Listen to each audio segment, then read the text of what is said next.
there was a coordinated effort to thwart the Tea Party, and it started with the government stating through Janet Napolitano that the Tea Party was going to be a potentially violent threat, and the media jumped on that report to start comparing the Tea Party to Timothy McVeigh and the Michigan militia and all that type of stuff.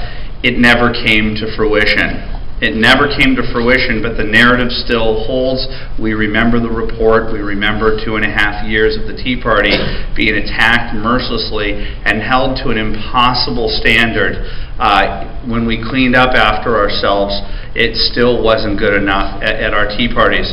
So when the Tea Party persevered and was successful in 2010, what ended up happening is these people were like, well, we could go the Dick Morris triangulation route, or we can double down. And the Occupy movement is the doubling down of the radical left. There is, after the election cycle, the DLC, the former moderate ring of the Democratic Party, went, in essence, it went defunct. I think it went bankrupt. I don't know what happens to a institution like that, but there was a report right after the election, the exact moment you think that some reasonable Democrats would come forward and say, what the hell has happened to our party? You found out that all that was left was the hard left of the Democratic Party, and this is what they created. You saw a preview of it in Wisconsin. You saw a preview of it when you saw certain unions showing up at Tea Parties, throwing eggs, being violent, and the media ignoring it. But this is the granddaddy. This is the rose parade of the left's attempt to take on the rise of the American conservative movement and standing up for what it believes in. In 2011, the mainstream media was involved in the manufacturing of this event. You saw Dylan Ratigan there. They helped to manufacture an intentionally vague movement that the young people that would join it, that would make it sexy, they intentionally made it vague so that people would ascribe to it and project onto it what they wanted to be to grow the movement. But then the people behind the scenes, the puppet masters, the Democratic Party, Barack Obama, are directly tied to this movement. And when immediately they manifested behaviors that the Tea Party was warned that they would exhibit, the mainstream media ignored it, and at the end of the year they called it, Time magazine called Occupy, the story of the year. The reason why we're putting this group together is to tell what the true story is behind the story of the year. I want to talk about who's sitting to my right here and why they're so important to this. God bless the right-leaning media and the right-leaning conservative media that's trying to stand up to thugs like Dylan Ratigan and thugs like Matt Taibbi, who helped coordinate before the allegedly grassroots Occupy movement started. I'm glad that there are people out there from a somewhat detached standpoint reporting on what they're seeing and videotaping the misbehavior, recording that there's not just multiple rapes at Zuccotti and other places and drug overdoses and robberies and murders and deaths. The mainstream media ignored it. Good for the new media and conservatives for going out there and reporting what the mainstream media intentionally is not showing you. But Brandon and Lee are two special human beings who bring to this project the type of grittiness that's necessary in order to really tell you what is behind this. And I'll first mention Lee Stranahan, who came to me about 1.5 years ago, writing for the Huffington Post, did videos for MoveOn.org and the Daily Cost. Hey. Cuddly, he's my friend. And he got basically thrown out of the club Yeah, he got thrown out of the club for reporting stories that were being suppressed. You remember the John Edwards story? He was the guy on the left trying to blog at the Daily Kos. Something's wrong here, guys. I think that there's something to this Riel space woman, love affair. And he got kicked off of the Daily Kos for that. Wow. He also went out there and debunked that Sarah Palin was not the mother of Trig by doing good old-fashioned reporting.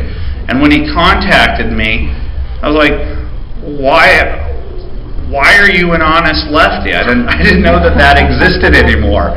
Did they not rinse you out during the soaking or whatever they do? Yeah.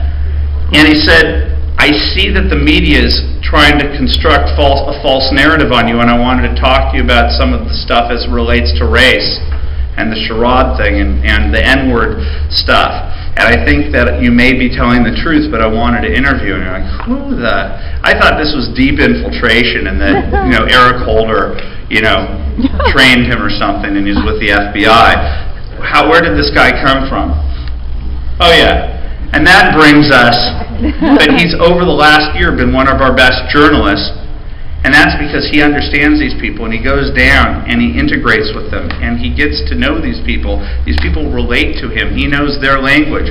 We conservatives don't know the language of the people at Zuccotti. We stick out like a sore thumb, and it is that type of investigative journalist that we need to be able to tell the true story, because ABC, CBS, NBC, CNN, MSNBC will not tell you the true story of what's going on. The most important person sitting up here is Brandon Darby.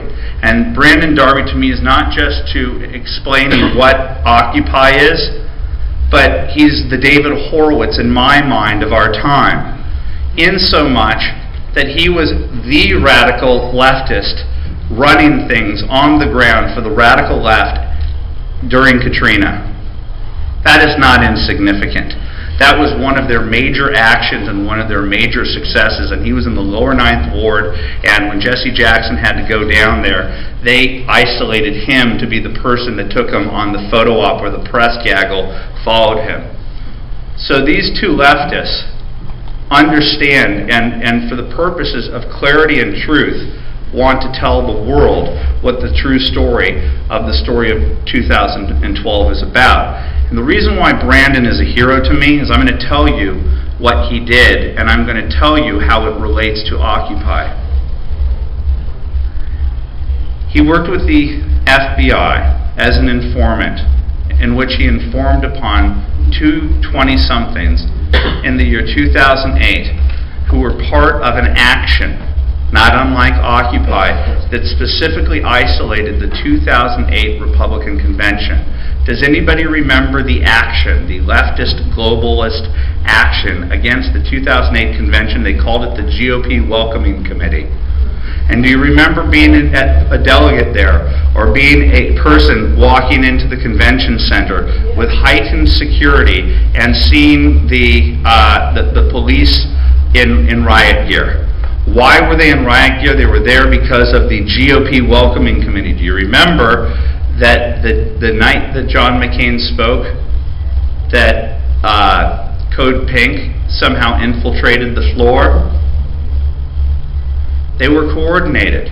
They were part of the GOP Welcoming Committee, Code Pink GOP Welcoming Committee. It was part of radical, international anarchist groups, along with American leftist groups.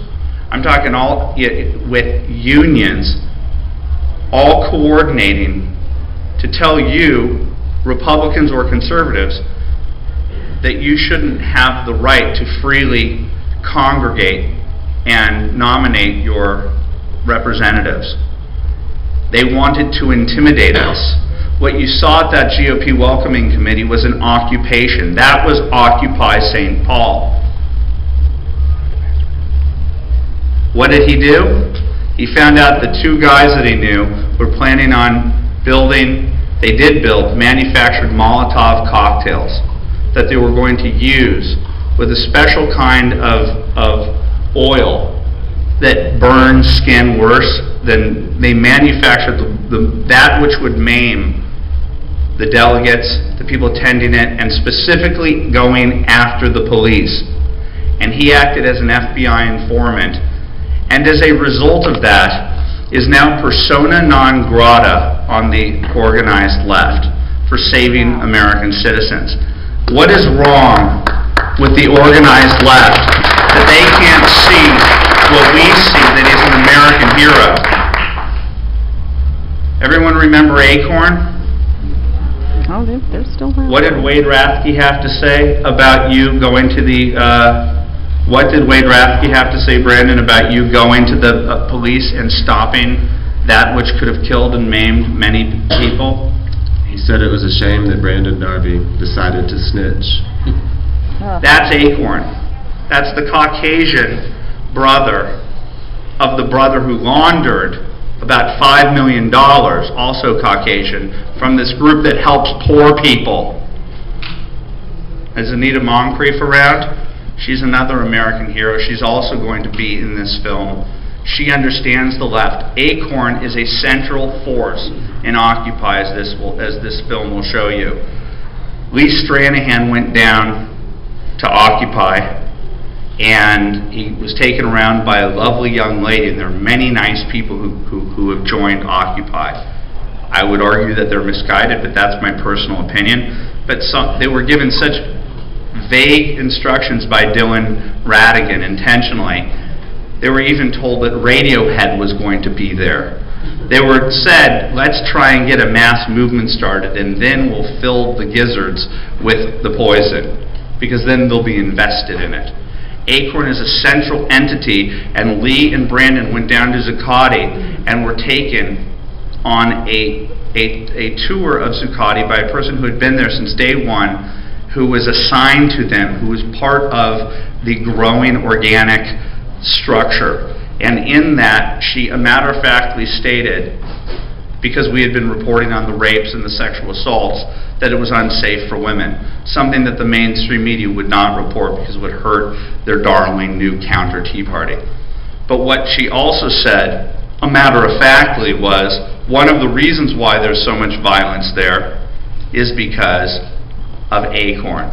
Acorn's reformed everybody, and they're there doing what they've been doing for years. They are the shock troops, they are the ground army for the progressive movement, and they're back, and they were paying people $100 a pop, homeless people, drug addicts, to become part of the numbers game so that it would look good on television. Andrew, they're also organizing the bank takeovers in San Francisco. That's who. Acorn's explicitly the one, we have videotape of it, waving you into the bank. Right. Well, anyway, I've said enough because we can ask some questions here and people can introduce themselves. I've said Lee is heroic for sticking his neck out on the line because his newfound friend, Brandon, gets the snitch treatment, and he's getting the same treatment. I'd like everybody here to have their backs, because what they're doing is a patriotic duty where it says nothing about their politics. This has to do with the sense of right and wrong, and this movie is going to expose to you what I have argued for a long time, and I say it to their face, including to Terry Moran at ABC. What you do is evil. You knock down the Tea Party, and these are the good and decent people, and you build up a violent group of people who actively are pursuing the destruction of this country. This film will show you the people who organized Crawford, Texas. Do you remember Camp Casey? That was an occupation. They occupied Crawford, Texas, and that was puppet masters taking a symbol of grief, a sympathetic figure, Lisa Fithian, who's obsessed with taking this guy down. She's a radical anarchist socialist who has a long history in the radical left, was long connected to Abby Hoffman. She's as nasty as they get. And this is a person who has said on tape that you cannot redeem this country, that it needs to be burned down, in essence. Okay? These are the puppet masters of this group, and they want to destroy it. So the only way to tell it is for people who are willing to put their necks out there on a line, because the media is going to destroy them, and the left is going to isolate them for destruction. And I'm so happy to be working with David, because David Bossie, because everywhere I've gone in Occupy, I kid you not, these people come up and grill me about Citizens United. Like, what do you think about Citizens United? They're the worst, they're the worst. I'm telling you, whoever they hate, I love. Because they're truth seekers. Citizens United are truth seekers. And the very Supreme Court case that they hate is the embodiment of the new media revolution, of us grabbing back the American narrative from the radical left. And Steve Bannon, who's one of my closest friends, and I've watched, he's a maniac, quite frankly. If you watch this guy work, he's a maniac. And I want to give you an anecdote, and it doesn't tie to anything. If you go on a day trip with him to New Hampshire, he brings a satchel filled with 9 history books that weigh about 70 pounds. I don't know why, and it's always a different set of books. So if he's reading them while he's simultaneously making movies, he's got to be on some heavy-duty Ritalin, because I don't understand how this guy does it. He did the movie that, to me, is a corollary to this movie. What the media did to the Tea Party movement to try to destroy it, and what it's done to create this, the left did and the media did to Sarah Palin. He did the movie The Undefeated. And what he did was to tell the story that the mainstream media would not say about Sarah Palin, is that she had an 80% approval rating in Alaska for a reason, and that she had bipartisan support in Alaska. The media had to destroy her, and the mainstream media aided and abetted the entire way. And he finally told the true story about Sarah Palin. And he's willing to walk through fire in order to do it and to be hated. The only way you're going to be able to tell the truth in this country is to be hated. So I tried to put together a group of people who are mutually hated, and we're going to tell you the truth about Occupy. And that's why I want to introduce first Brandon Darby to tell you who these people are and why we need to expose them.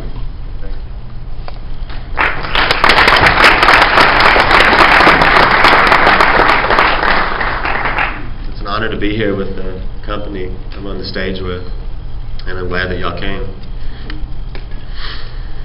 You know, for years we've all seen the communist argument, the socialist argument about the bourgeoisie and the proletariat.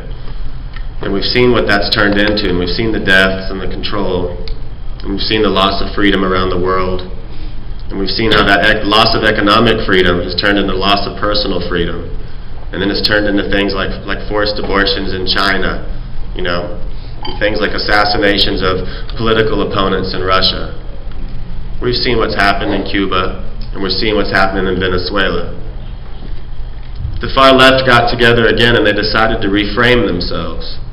And they decided that if they just called it the 99% versus the 1%, then maybe people would buy it this time and not hold them accountable for what their ideology has done historically. So we see this effort. With the farthest reaches of the left, we have people like Lisa Fithian, who are on the payroll of SEIU, openly on the payroll. And we see what they did in 2008 at the Republican National Convention, where they came, someone who was on the payroll of SEIU, organizing the most radical dredges of the left to shut down the ability of conservatives to speak and assemble, which is their constitutional right. And they did so openly, and they did so without charges. And even though, like a radical mullah, even though people like Lisa Fithian, the SEIU's like henchmen or lynchmen, even though people like that avoid criminal charges for trying to organize an effort to interfere with your rights to assemble and meet and elect a political delegate, all of the young people around her take that war drum that she beats about our country and that dehumanizes you, and they make bombs to burn you. They burn your property down, and they attack you. You know, we saw it recently here in Florida, or in D.C. with AFP. And there was an elderly lady pushed down a flight of stairs, an older woman. You know, they had kids sitting in the doorway, which was in this film. They put their kids in between the doorway to keep conservatives from coming out. This is the character of these people. And the vast majority of the liberals who have participated, they would never do what some of the leaders want them to do. But that's because they don't realize they're being used. But at the core of this movement are people who believe that you are less than human and that this world will have peace only when they do away with you. We went to Occupy, Lee and I did, to Occupy DC, or to New York, Occupy Zuccotti. And one of the things that we saw was this guy, he had something that said, support the ELF. And it was the Earth Liberation Front, which is a terroristic movement that wants to burn everything down that they are offended by, that disagrees with their views. That's what they do. You can research them. Earth Liberation Front, Animal Liberation Front. And I talked with him and I said, you know, man, you want this revolution. Mentioned his table was right next to the AFL-CIO table, and they were talking and friendly. And I said, you know, you want this revolution, man, but you're never going to get all of society to agree with you. And he said, well, we only need like 70%. And I said, what do you do with the other 30%, man? You know, what is 30%? Like 30 million people? Is that what it is in the U.S.? More than that, so 90 million? Yeah. And so I said, well, what do you do with the other tens of millions of people, man? And he goes, yeah, and he said, well, we'd have to, I said, well, just imagine you had 90% of people in our society agreeing with you. You know? What would you do with the other? You know, what if you just had 10 million who disagreed with you? What would you do? And he said, well, they'd have to be re-educated. And I said, well, wait a minute, man, like your process, this open process you have here, it doesn't even work in this park, does it?